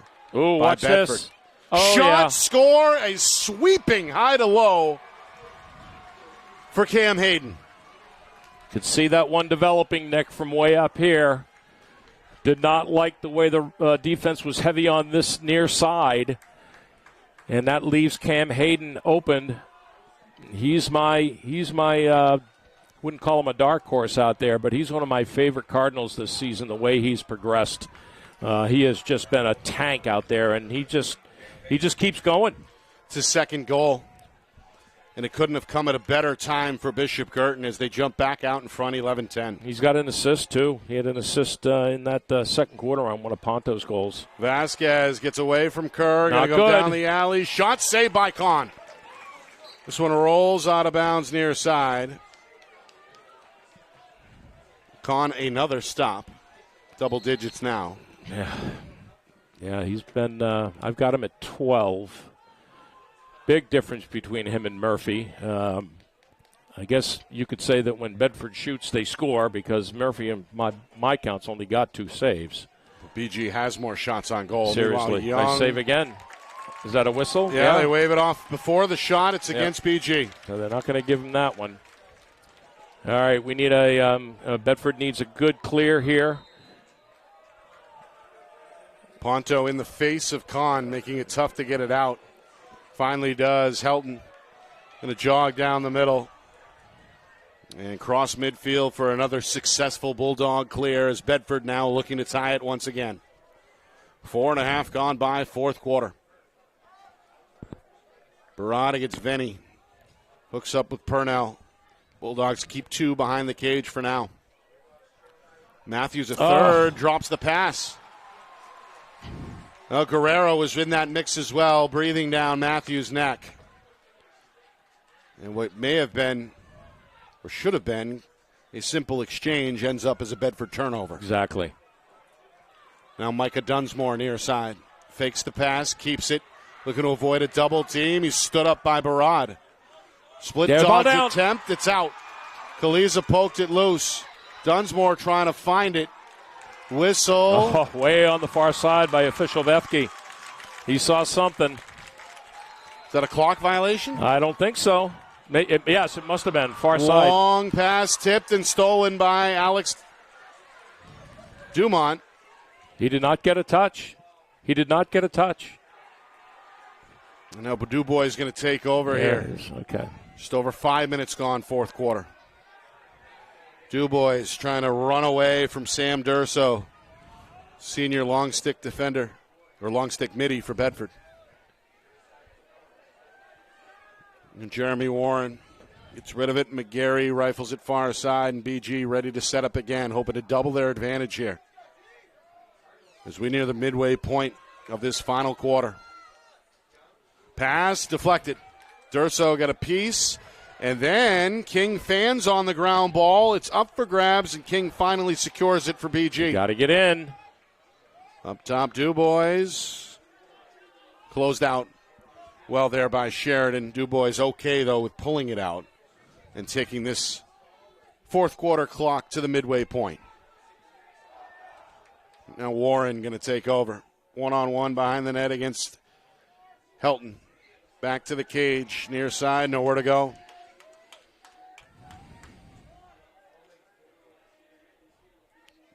Trying to find some room middle. Young hooks up with Dubois, who lights the lamp. 12-10, Bishop Guertin. Dubois, his second goal. Well, and a little bit of breathing room now for the Cardinals, back up 2. So I'm seeing a couple things here. Bedford defense is starting to look a little tired. You can see them leaning on their sticks now in the backfield here. And those 2 costly turnovers on the prior possession by the Bulldogs is probably going to come back to haunt them. That exchange between Matthews and the attackman behind, and then the subsequent turnover, and then a pickoff by BG on the clear, or on the subsequent offensive possession. Not good. Not good. Meanwhile, Vasquez continues to inflict damage as well at the X, as possessions now magnified as we head towards the 5-minute mark. Yeah. Schmidt, shadowed by Gaffney, will bring the Bedford senior to the far side. What do you do here in real time if you're the Bulldog defense trailing by 2? I think, well, obviously the Cardinals are going to dictate that with possession here. They're going to play wide open. They're going to force the Bedford Bulldogs to come out and play to get the ball back, even though there's, we're just under 5 minutes. Watch this. Shot, yep, score, it's Warren. Good. A skip pass frees up the junior midfielder Jeremy Warren, who capitalizes on a bouncer. And what was just seemingly a few minutes ago a 10-10 tie has turned into a 13-10 edge for the defending champs. Yeah, and the Bulldogs just made a changing goal. They put Ian Fletcher in. And again, I do think the Bulldogs' defense looks a little tired right now, a little bit fatigued with the time of possession that's happening here. Brody Helton comes out for the face-off. They're gonna sit back and play some long pole defense here and perhaps concede the face-off altogether here, but get back on D. Kahn, the sophomore, double-digit saves. He's having a one-on-one word with your son, Roger, down on the field. Can't blame him. No. Meanwhile, Fletcher, the senior, the former incumbent, hoping to keep BG off the board for the final 4.5. Meanwhile, Vasquez, another face-off win. Yeah, that's the story here today. Cardinals have been led on the attack by Michael Ponto's 4 goals, but if there's an MVP, it may be 25 in green. Yeah, watch this. Young, Oh, and he got no rattled. cover. Nobody home on the weak side except Owen King, and BG starting to run away with this one. Yeah. 4 unanswered. The lead is 4 at 14-10. Yeah. King now the third Cardinal to score at least 3 goals. Yeah. This one with just over 4 minutes to go. 4:12, in fact. Well, when you're running out on Bedford. When you are playing Bishop Guertin, you cannot afford to make mistakes. And in this second half, especially in this fourth quarter, that is definitely what has hurt the Bedford Bulldogs. Their slides are very weak. They look tired on defense, and as long as Paulo can keep the Cardinals with possession, it's going to probably stay that way. A lot of energy being exerted for both teams. It's been physical. It's been high-flying. And I'd imagine it's hot down there on the field in the sun.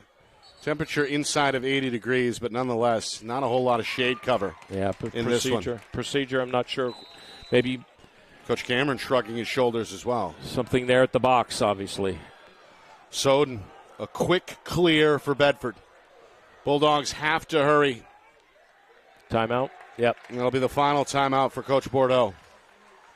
3:32 to go in this one. Coming up after the game, we'll bring you live coverage of the award ceremony down on the field. Will it be BG for a 13th time? Or does Bedford somehow, some way, manage a comeback here in the final 3:32 to capture their first D1 state championship? Yeah, definitely going to be monumental. If they do it, it'll be a secondary historic story to the fact that they perhaps could have won this championship for the first time. Either way, if they fail to come back and come up just short in this one, it's still a historic season for this group, led by Coach Bordeaux in his second year. Yeah. First D1 championship game appearance. Yeah. And a 16-1 regular season record. Nothing to sneeze at either. Not at all. Not at all. They got a lot to be proud of this season with their accomplishments. From start to finish here. This could be a different season coming up for them. They are losing their entire starting defense, close defenders, that is. They've got some pieces that they got to fill in. But still, they got some underclassmen that are going to rise to the occasion and fill in those gaps for them for next year as well. Well, let's not write them off just yet. No, 3.5 minutes here. Nick Anastas, Roger Howe with you. Glad you could join us. It's been fun. BG with a late run of 4 unanswered. There it is. Until now, Matthews, his second goal. Oh, that's one way to draw it up, right? Give it to your leading goal scorer and let him go to work. Well, that they just haven't had the opportunity to do those sort of things, and when they have capitalized on them. They've been able to isolate occasionally, and it's quite frankly, it's happened more often than not after a dead ball, a dead ball or a timeout. Problem is, though, Vasquez. Yeah, they bring Sheridan back up. Put Cottonor on the other side here as a pole. See what happens. He fell on it. That's going to go that way. Yeah, it is. So Bedford, for just the third time in the game, they're going to win the draw and keep hope alive here as we tick down towards 3 minutes remaining. We saw BG at the end of the first half, Roger, score 3 in 2:37. Bedford's going to have to do something similar here. They are. They just need to be ill. Matthews trying to get his shot off. He's double teamed. Yeah. Drops it for Helton, who fires. And Will Murphy is there on the far pole. The senior. Long outlet. And now a timeout from Coach Cameron. His final. Big save for Will Murphy. He's going to join his older brother at the NCAA level down at Bryant University next year. He's been so big over his multi-year career. It shows you just how good he can be when the pressure's on with a big save right there. Huge save. Probably his biggest save of the game, period. period. Hasn't seen a whole lot on goal, but No, I got it. saw that one for sure. I mean, saw it with clear eyes. I'm stingy when it comes to stats. I'll go back and I'll review this, but I've got him for 3 saves. He had none in the first and none in the third. Just goes to show you how good the BG defense has been. They have not allowed a lot of shots on goal. And if you take the third period alone, I don't count shots off net, but that's only 4 shots on goal that Bedford had in that third quarter. And they haven't fared that much better here in the fourth. The final frame, they've only got 3 on goal. 2 of them went in, 1 saved big time right there by Will Murphy. 2:50 to go. BG looking to close the door. They went 15-3 in the regular season. Unbeaten again against in-state competition. Took care of Concord and Exeter on their road to another championship appearance. Bedford, first round win over Dover. Blew out Pinkerton back on Wednesday. And had the Cardinals tied at 10 earlier in this fourth quarter. Trailing here 14-11, 2:40 now to go. And the game of keep away is on. Yep. DuBois trying to avoid the double team. Skip pass for King. Henderson almost had that picked off. Now Ponto in front of the opposing head coach. Ridden down by Soden, just shoved out of bounds. And this one belongs to Bedford. Ponto, meanwhile, a little shaken up. Yep. No, he has to go to the bench now because they blew the whistle. Injury. So Ponto, he's okay. He's going to jog to the Cardinals sideline. All right, let's watch the far side of the field. Now you got Matthews, who had an opportunity to come in and get this clearing situation for the Bulldogs. See how? 2:15 to go. Matthews himself. Now they're caught. They can't do anything. Across the way, Kaliza trying to fire, but the ball betrays him. And Dunsmore scoops it up off the turf. He is stripped from behind. Helton gets to the ground ball. Good defensive play there. Bedford trying to push the advantage. Matthews is the trailer.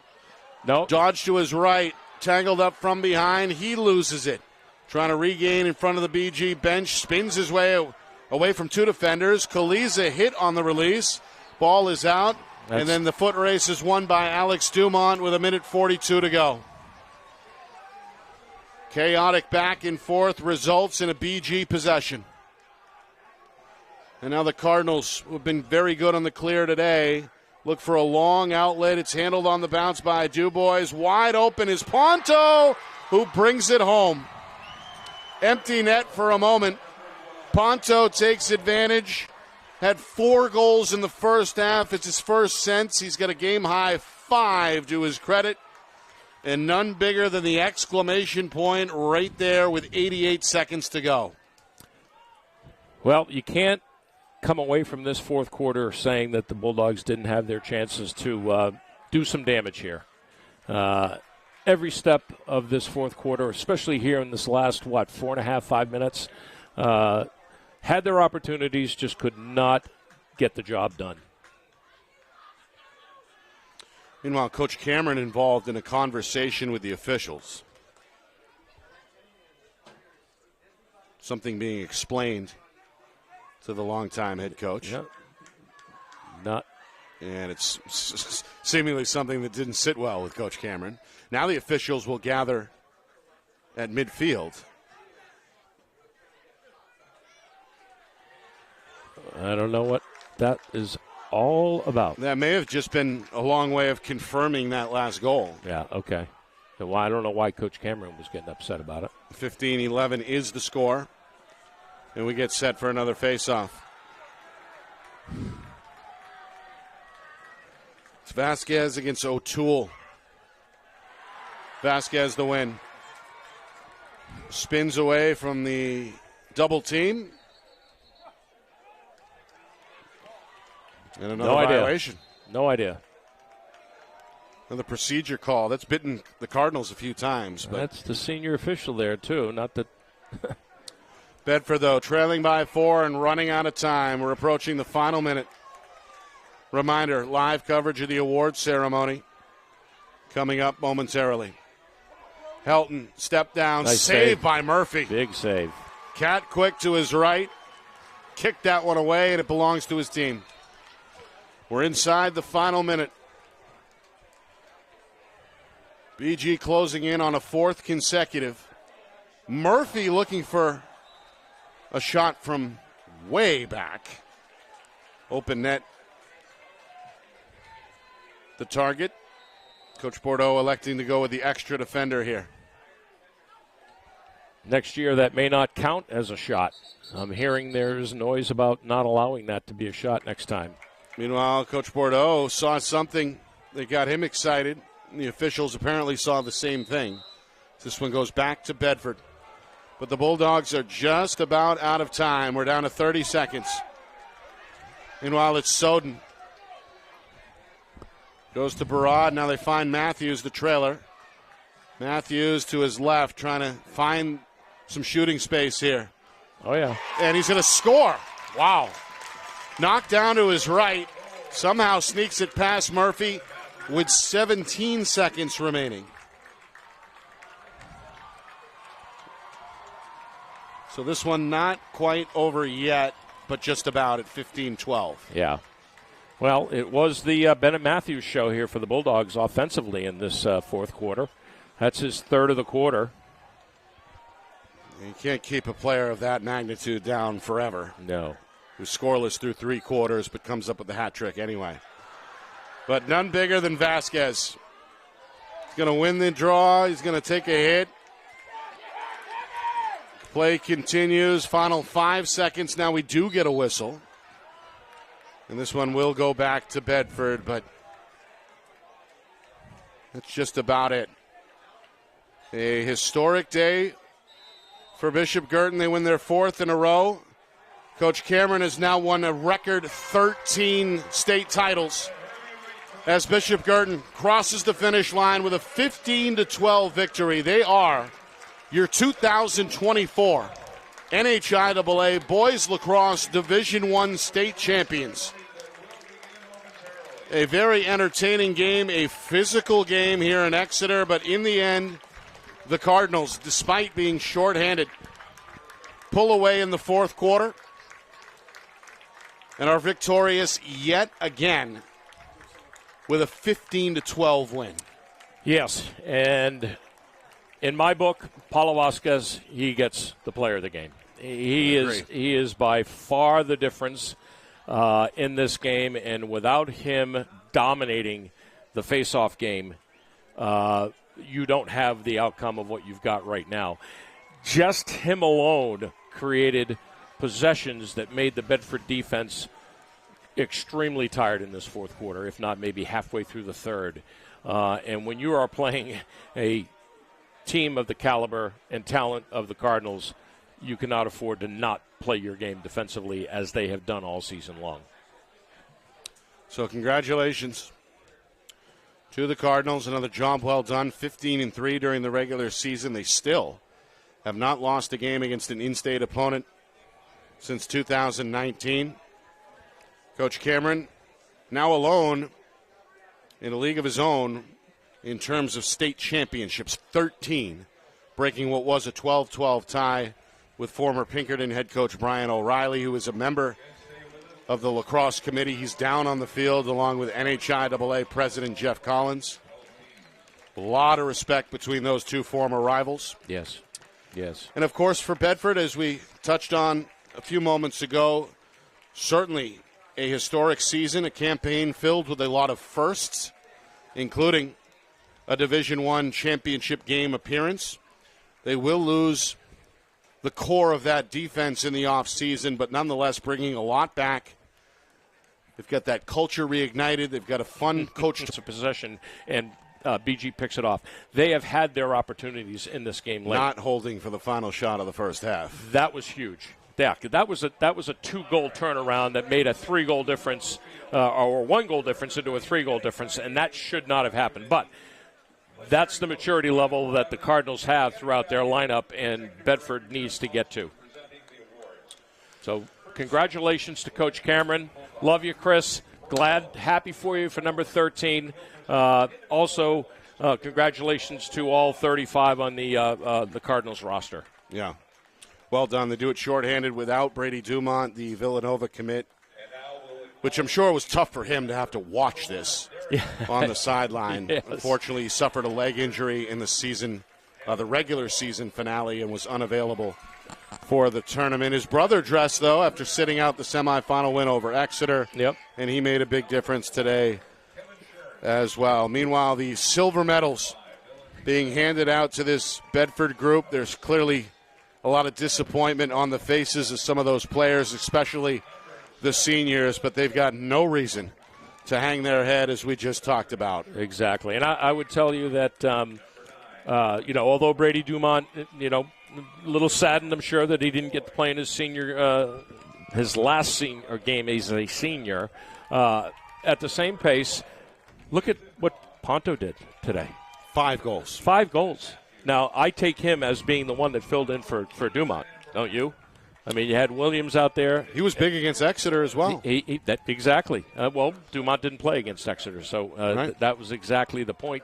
Right. And, there's a kid that, again, Swiss Army knife, that mentality. One goes down, next guy steps in, and Ponto definitely took advantage of the opportunity given to him. And so I'm sure Brady Dumont is happy for him. Yeah. He'll be back next year, part of that strong junior class. Yep. And, of course, there will be some starters, some of the seniors that will be missed. Dumont, we talked about. Caleb Young is going to go on to play for Stony Brook. Micah Dunsmore will continue his career with Wentworth. Finn Moran at Siena. He was big defensively tonight. We didn't say his name enough. Well, he was busy. He was busy following Matthews and helping around him. And right, for the most part. And, of course, Will Murphy as well. He's been a multi-year starter and will play alongside his brother next year at Bryant. And that'll be fun. And, of course, for Bedford, they're losing their big 3 defensemen. That, of course, is Kerr, Henrishon, and Sheridan. Kaliza as well. He'll play for Lynn next year at the college level. But as we talked about, a lot coming back, really, for both these teams in 2025. There's Coach Bordeaux. Coaches with a lot of emotion, as you saw here tonight. And really one of the bright coaching stars in the state of New Hampshire after what he's been able to accomplish in just 2 seasons on the Bulldog sideline. And I would say that about just about every team in Division I. I mean, there are young coaches at every, of the 12 teams out there. Guys that are assistants that, have played the game. There's Marcus Sutton and Tom O'Rourke over in Manchester that's igniting some interest over there. Jeff Smith has got them in the playoffs, right? Jeff Smith, I would consider him an elder statesman, but he's one of the younger guy. Younger guy, exactly. He's been around. He's done his time. Anybody younger than me, I consider young. You can't say that about me. I'm a freaking dinosaur. But when you look at Brian Miller at Merrimack, Muser down at Salem. I went to the Salem-Dover game this year, and Muser, although they lost that game, there's some guys on that team that have got some talent, and I just love what I'm seeing throughout the league. Wish I could say more about Division II and III. Just don't have that, that job thing gets in the way of my lacrosse Jones all the time, and I just can't figure it out yet at 63 years old. Speaking of Division II. Yes, tell me. Any update? Let's let me stop talking here for a minute, which I seem to be doing so well. At last look, Portsmouth had opened up an 11-6 lead early in the second half over defending champion Derryfield. Clippers obviously looking for their 3rd under Coach Vischer in the last 4 years. Final. Portsmouth Clippers retain their crown or get their crown back, 13-9 over Derryfield. Congratulations to Coach Vischer and that crew. So that crew they finished undefeated. They finished undefeated. Yeah. They were what? That's 20-0. They were 17-0 at the end of the regular season. Very impressive. Yeah. Yeah, and they're just, I mean, they had Ben Purcell that came back in that game, who did not play against Derryfield during the season. But then Derryfield, they didn't have R.J. Prue in their game, and Logan Purvis, their faceoff specialist, was out most of that game that we did at Derryfield. And that was a one-goal game then, so both sides were a little bit healthier this time around, and Portsmouth pulled that out. And I can't say enough about what Chad Vischer does over there. You talk to him and Pat Snow down at Winnicott. They do more with less than any other team out there in the two divisions that I know of. They really do. They don't have a lot of club players. Meanwhile, there it is. The championship trophy in the hands of Coach Cameron again. 13th championship, a new record in the state of New Hampshire. And BG, a fourth consecutive Division I title.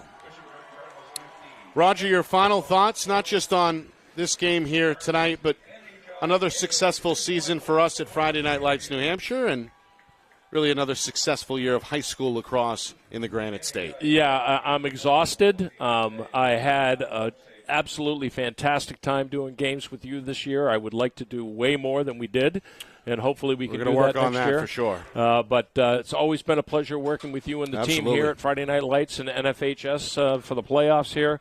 Already looking forward to maybe a couple of weeks off here and figuring out what's going on the club circuit and PLL. So there you go. I'll be able to get my fix one way or another here. All right, I want to thank a few folks. Let's start with the NHIAA, Jeff Collins and his staff, Dave Rozenek, putting in a lot of work, especially at this time of year. Our friends in the media up here in the booth, Sherm Chester, the public address announcer, our friend Pete Johnson from ETV, Bill Jennings over at BCTV and his staff. Corey and the boys. Always very cordial with us. We appreciate that ongoing relationship. And, of course, our friends at the NFHS Network doing another special collaboration. Don Boyle doing the assigning, sticking us with a very capable producer in Bennett Wine. Appreciate it tonight. All right, Bennett. Great job doing it. And, of course, Kat Doyle putting in a lot of work this year behind the scenes and behind the lens upstairs again with us today. Appreciate Josh Lebrecht, Matt Beals, all our videographers working hard this spring. John Barron, of course. That crew is over at Fisher Cat Stadium doing the baseball broadcast, but they were a big part of what we were able to accomplish this year.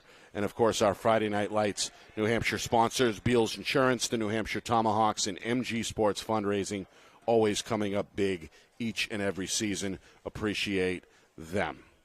For our director, Bennett Ween, our videographer, Kat Doyle, my partner, Roger Howe, my name is Nick Anastas saying so long. Final score, final time. Bishop Guertin 15, Bedford 12.